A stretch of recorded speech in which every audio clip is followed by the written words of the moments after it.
On the Toffee TV, here is the three things. West Ham United won, Everton won. Let's get straight into it. Shouldn't be that long. Wasn't a great game, but let's get straight into it. Let's start with VAR again. What a surprise! The headbutt by Ajeti. What's the score? How can you go like that to someone and not be sent off when it's looked at? Okay, I understand if Andre Mariner didn't see it. I understand if the linesman didn't see it.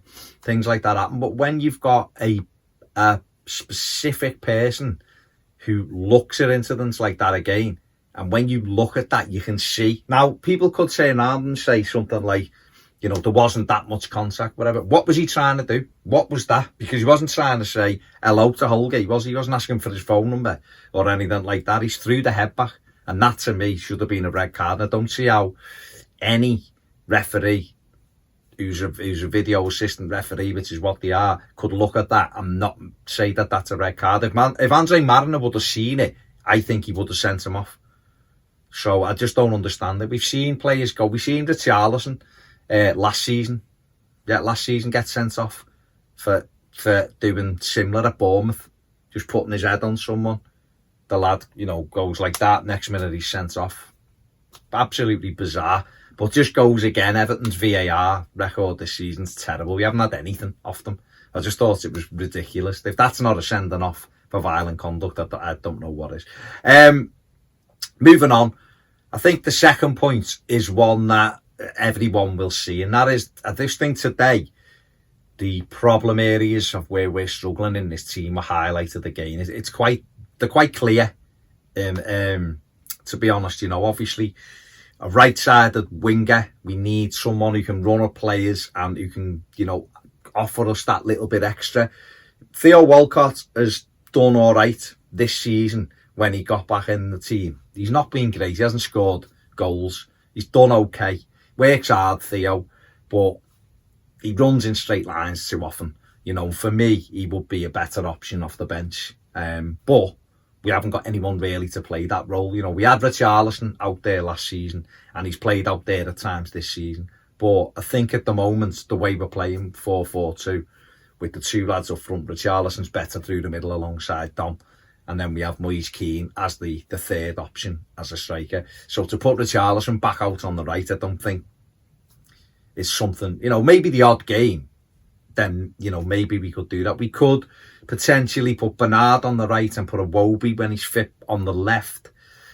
But then, I think Iwobi is better centrally, but then he couldn't play centrally in a two. So be interesting to see what we do. But that, for me, that's an area we need, whether it's a left-footed right winger who's got that little bit of craft about him and a bit of pace, or whether it is an out-and-out right winger that we're looking for. I don't think Coleman with Sidibe in front of him works, if I'm honest.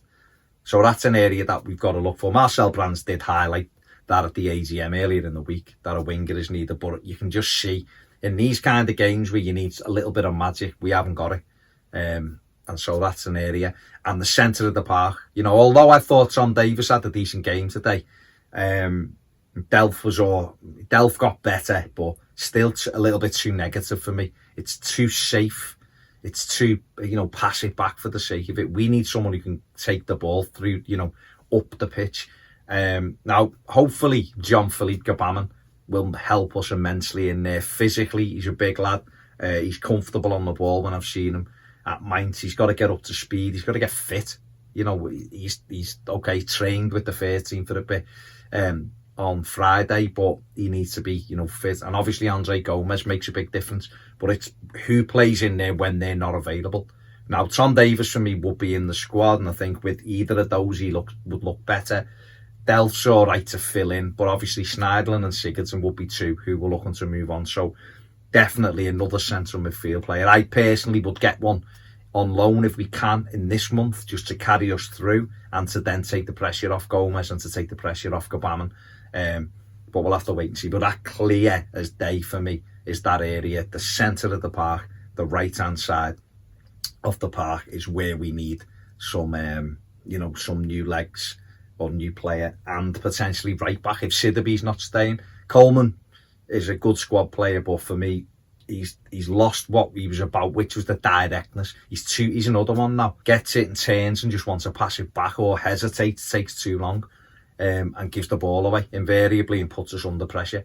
And a few of them do that now, you know, the slower players. And even Tom Davies, that's something he as good as he was today at times, he also let himself down with the wrong choices at times. He'd do really well, go by someone, just pop it off and get it back, but he doesn't. He tries to go again. He loses the ball, they break on us. He's got to get that out of his game, otherwise he won't progress. And the third and final point is for my man of the match for today, which was Mason Holgate. Thought he was brilliant again, up against a tough character in, you know, tough striker physically in terms of Seb Haller. He was beaten once with a header in the first half because he allowed Haller to get a run on him. And he glanced that header just wide, but I thought he stuck to his task brilliantly. Some important tackles, good on the ball, strong. And I just think he's getting better and better every week. Just shows you that games make a big difference to these players. And it's why you look at, you know, you look at the likes of Moise Keane, and now at the moment he's not done enough to deserve to get in Everton's first team. You know, so he's going to have to be a little bit patient, but games could help him. You know, it's like the same with Lewis Gibson, who was on the bench today for the first time in a Premier League game. So that's a big thing. Can Everton get him tied down to a contract and not force him, but encourage him to stay and try to improve? Because there's only going to be a few who are coming through, need games and can improve. But I just thought Holgate was excellent again today, and he's proven that regardless of what Everton do in the transfer market, whether we bring another centre-back in, which I think we will, he has to be one alongside Yerry Mina. Those two for me are our two starting points. And so Michael Keane's the one who could be a bit vulnerable there. But Mason Holgate, brilliant today, my man of the match, and I thought he deserved a mention. That is it. God, I've got more out of that than I thought for such a poor game. That's it. Make sure you subscribe, give the video a thumbs up, get on Patreon if you want more videos. Check out the rest of the match reaction stuff, and including Peds player ratings. Other than that, have a fantastic weekend. See you later.